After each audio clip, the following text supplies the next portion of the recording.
حضرت عائشہ صدیقہ رضی اللہ تعالیٰ عنہ فرماتی ہیں میرے پاس ایک عورت آئی تو میں نے اس کے ساتھ 2 بیٹیاں تھی اس کی، میرے پاس 3 کھجوریں تھی، میں نے اس بی بی کو دے دی، 2 بیٹیاں تھیں۔ اس عورت نے کیا کیا، میں دیکھ رہی تھی، ماں تھی نا اور بیٹیوں کی ماں تھی، اس نے پہلے ایک ایک کھجور دونوں بیٹیوں کے منہ میں ڈالی، اور پھر جو کھجور اس کے پاس بچ گئی میرا خیال تھا یہ کھائے گی، لیکن اس ماں نے اس کھجور کے 2 ٹکڑے کیے اور وہ بھی اپنی بیٹیوں کے منہ میں ڈالے۔ حضرت عائشہ صدیقہ فرماتی ہیں اس کا عمل اتنا حسین تھا، اس بی بی کے اس عمل کے اندر اتنا حسن تھا کہ میری آنکھوں میں بھی وہ بات رہ گئی، دل میں بھی رہ گئی، روح میں بھی سما گئی، اس کے حسن اور تاثیر کو میں بھلا نہ سکی۔ شام تک وہ کیفیات، وہ انداز، وہ اس عورت کا طرز، اس کا وہ انداز میری طبیعت کے اندر بار بار مجھے اس کی طرف متوجہ کرتا رہا۔ شام کو محبوب تشریف لائے، نبی کریم صلی اللہ علیہ وسلم شام کو جب تشریف لائے تو حبیب پاک علیہ السلام کو میں نے بتلایا، میں نے کہا حضور بی بی آئی تھی، اس کا چہرہ بتا رہا تھا کہ بھوکی ہے، لگ رہا تھا کئی دنوں سے کھانا نہیں کھایا، 3 کھجوریں تھی ہی میرے پاس 3، 2 بیٹیوں کو دے دی، وہ کھا سکتی تھی، لیکن یا رسول اللہ صلی اللہ علیہ وسلم اس نے کھائی نہیں، وہ بھی کھجور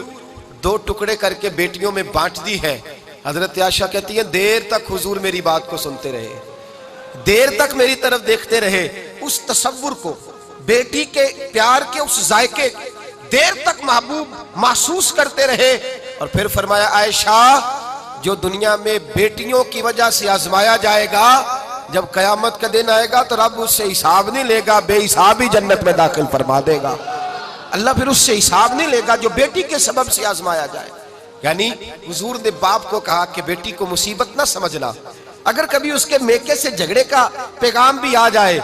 اگر کبھی دوبارہ تجھے اس کی طرف پلٹ کر جانا بھی پڑے، میرے نبی پاک صلی اللہ علیہ وسلم سے کسی صحابی نے کہا تھا یا رسول اللہ بہترین صدقہ کون سا ہے؟ حضور بہترین صدقہ کون سا ہے؟ وہ میرا مال جو اللہ کے راستے میں خیرات کروں تو رب مجھے زیادہ اجر عطا کرے، وہ کون سا ہے؟ تو میرے نبی پاک نے فرمایا اگر تیری بیٹی واپس لوٹ آئی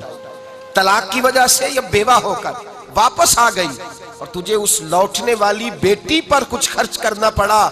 تو تیرے رسول کا وعدہ یہ ہے کہ اللہ تجھے اس روپے پر سب سے زیادہ اجر عطا فرمائے گا، اس پیسے پر اللہ تجھے سب سے زیادہ۔ انہیں بوجھ نہ جاننا، ان کی آزمائشوں پہ پریشان نہ ہونا۔ گھر کبھی بیٹی کا پیغام آ جائے کہ اس کو پھر سے یہ تکلیف ہوئی ہے، باپ سمجھنے لگا تھا کہ میں تو فارغ ہو گیا، نکاح کر کے میں فارغ ہو گیا، پھر اگر کبھی اسے پیغام آئے تو میرے مصطفیٰ کریم نے فرمایا وہ پریشان نہ ہو، وہ دکھی نہ ہو، بلکہ جو بیٹی کی وجہ سے آزمایا جائے گا اس سے تو حساب ہی نہیں لیا جائے گا، اللہ بغیر حساب ہی جنت عطا فرما دے گا۔ اتنا بڑا مقام، اتنی بڑی عظمت اور فضیلت اللہ کے رسول نے بیٹیوں کے ماں باپ کو عطا فرمائی۔